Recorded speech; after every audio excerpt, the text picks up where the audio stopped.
नहीं तमाशा रहता है खेल जारी, उस पे कमाल ये कि दिखता नहीं मदारी। दुनिया के खेल का है क्या आंकड़े जमूरे, जितना बड़ा तमाशा उतना बड़ा मदारी। क्या बात है जी। ये क्या बात कर रहे हैं और क्या कहते हैं। इन लोगों की बात जो है और जो वास्तविकता है वो बिल्कुल ही उलट पुलट, बिल्कुल ही विपरीत है। मैं बिल्कुल स्पष्ट कर, आप ही की बात कर रहे हैं, आप ही की बात कर रही हैं। ये वही है ना, सारे बातों में खोज के अपने मतलब की बात निकाल देना है। जनता के मतलब की बात तो करनी नहीं है, सिर्फ अपने मतलब की बात को निकाल लेना है।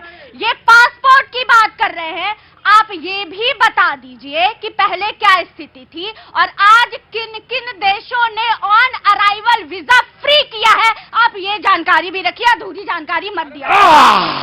देखिए, अधूरी जानकारी मत रखिए। अजय मैं आ रहा हूं, मैं आऊंगा, एक एक करके आऊंगा। जी प्रभात जी।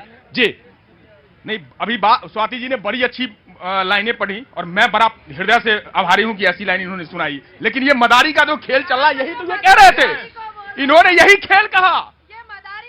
हाँ, अरे ठीक है, पूरा समझ गए। एक्चुअल जब इन्होंने अंधा बांटे रेवड़ी आपे ले। मोदी जी का मीडिया, जब ये बोला गया मोदी जी का मीडिया, प्रतीक भाई ये इसलिए बोला जाता है ना, मैं समझ रहा हूं। पक्ष नहीं, ये देश बोलने पर विवश हो जाता है। हाँ। जब आकर के लोग बैलेंस शीट दिखाते हैं और मीडिया उसमें गुणगान करना शुरू कर देती है। आज राम मंदिर की बात हो रही है, सारे मीडिया चैनल पे राम मंदिर चल रहा है। मैं पूछता हूं, मोदी जी बड़े या हमारे शंकराचार्य बड़े, जो धर्म के पीठ पर बैठे हुए हैं? और अगर शंकराचार्य से बड़े मोदी जी एक हैं, बात बताओ, बड़े भोले नजर आते हो यार तुम। बीच में आओ जा चौराहे में, रोज दिन भर 3-4 दिन से रोज शंकराचार्य। आप ही तो जो जिनको कि राम के अस्तित्व पर संदेह था। जवाब ले लीजिए, अब शंकराचार्य भी अच्छे लगने लगे हैं। जवाब ले लीजिए। प्रश्न पूछा, हाय। रसोई घर बना करके गृह प्रवेश नहीं किया जाता प्रतीक भाई। इन्होंने अधूरा राम मंदिर बना करके प्रवेश, अरे क्या चल रही है? कह रहे हैं कि रुकिए, कह रहे हैं रसोई घर बना के गृह प्रवेश नहीं किया जाता। अरे पंडित जी, रसोई बना के ही गृह प्रवेश किया जाता। अरे हुजूर आली, शास्त्रार्थ करोगे तो तैयार। मैं तो कह रहा हूं, रुको। राम का विरोध, राम जी के बारे में कहा जाता है, निर्मल मंजन सो मोहि पावा, मोहि कबर छल छत्र बाबा। हमें राम सिखाओगे? राम जी के बारे में कहा, राम नाम की लूट है, लूट सके तो लूट, अंतकाल बस्ताएगा, मर जाएंगे।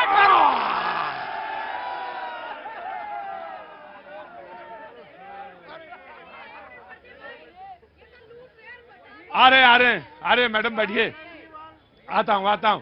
कांग्रेस की प्रवक्ता का पहले बहुत बहुत स्वागत है। और मैं बैठिए बाबूजी, बैठिए। राजस्थान का प्रभार का भी कुछ हिस्सा मिला, हमें बहुत प्रसन्नता हुई, क्योंकि मैं आपको अपने शो से जोड़ता हूं। पूरा राजस्थान, क्या बात है, पूरा राजस्थान का प्रभार इनको मिला है और इनके लिए करतल ध्वनि से इनका स्वागत करना चाहिए। बहुत बहुत मैं आपको अपने शो से जोड़ता हूं, इसलिए मुझे बहुत हार्दिक प्रसन्नता मन से हुई। मैंने कहा था ये बीच में होगा जरूर, बात कहीं से शुरू होगी, राम तक जाएगी। आज जिनको राम के अस्तित्व पर सवाल था, आज शंकराचार्य की बात पर भरोसा है। वाह मेरे राम, गजब है तेरी माया और गजब है तेरी दुनिया। गजब है भाई। जो राम पे सवाल उठा रहे थे कोर्ट में, कह रहे थे मुलतवी कर दीजिए थोड़े दिनों के लिए ये मुकदमा, आज कह रहे हैं शंकराचार्य जी तो बहुत अच्छा बोलते हैं। गजब है भाई। रुको, बैठ जाओ चुपचाप, बैठ जाओ। प्रभात जी बोल रहे तो वही बोलेंगे। आइए प्रभात जी। अरे तुम कहे बैठ गए? बिल्कुल नहीं। अब आपने सवाल खड़ा किया राम का अस्तित्व। पहली बात तो राम अनंत है, और जो अनंत होता है उसका कोई अस्तित्व की बात नहीं हो सकती। राम अनंत नहीं है, उनकी कथा भी अनंत है। इसलिए कह रहा हूं कि बाबा तुलसी ने लिखा कि कलयुग केवल नाम आधारा, सुमर न उतरा ही पारा। तो नाम के लिए मंदिर की आवश्यकता नहीं है, हृदय में पहले स्थापित करो। बाबा तुलसी ने लिखा कि कहत गावत का सुसुरत समझत परम पद न पावई, रघुवीर पद पात हो जब कर दास तुलसी लिखा भाई, बाबा तुलसी ने लिखा कि राम रामेति रामेति रमे रामे। इन सब ने गजब है भाई, ये राजनीति वाले भी बड़े गजब के अखाड़ेबाज होते हैं। हिसाब से, मौसम के हिसाब से भी कपड़े पहनते हैं। माला किसके लिए लाए हैं? प्रतीक जी, आपके शो पे मैं आपका स्वागत करता हूं एनडीएमसी कर्मचारियों की तरफ। बहुत बहुत स्वागत है। लेकिन ये आपके माध्यम से एक बात मैं एनडीएमसी के उपाध्यक्ष श्री, वो तो मुझे मालूम था, आजकल फ्री में माला तो कोई पहनाता ही नहीं है, वो तो मुझे मालूम है। यहां तो जब राम को नहीं छोड़ा लोगों ने, तो राम के दास को क्या छोड़ेंगे? ये जमाना ही यही है भाई साहब।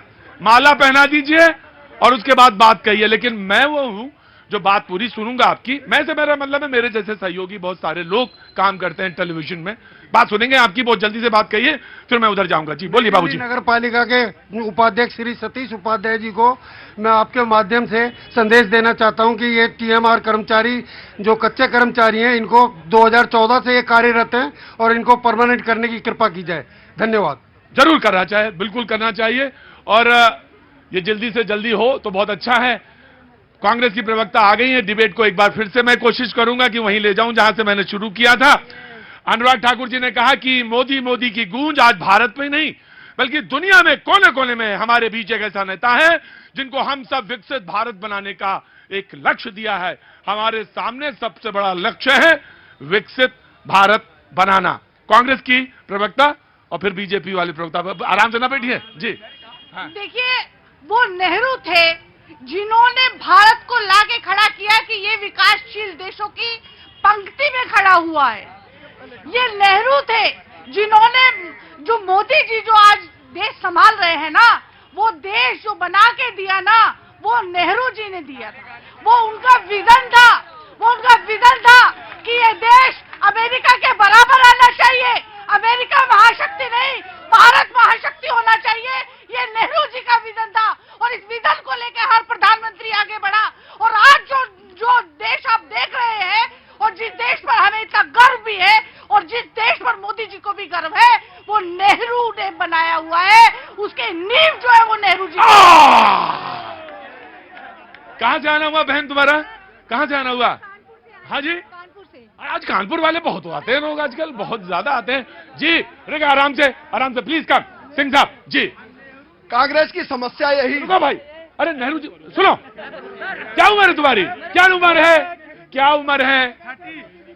पैदा भी नहीं हुए थे तुम। रुको।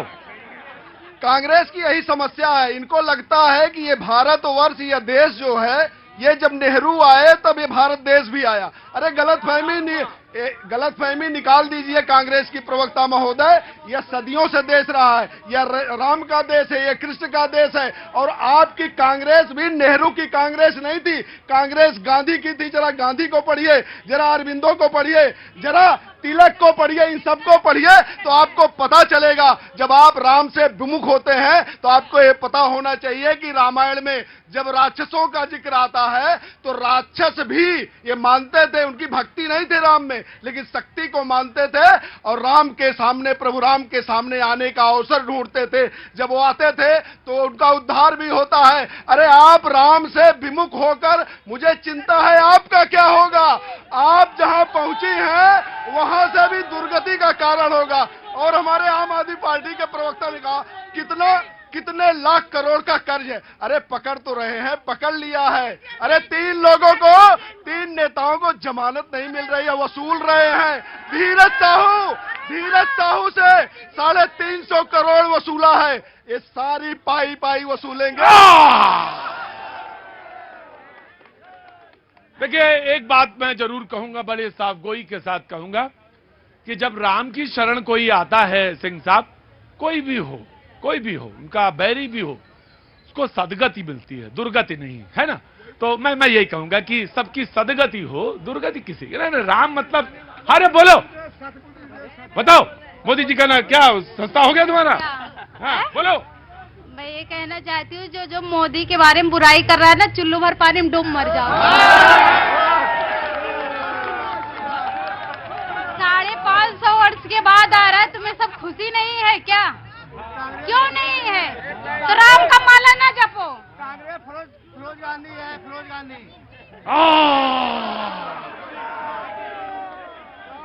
एक लोहार की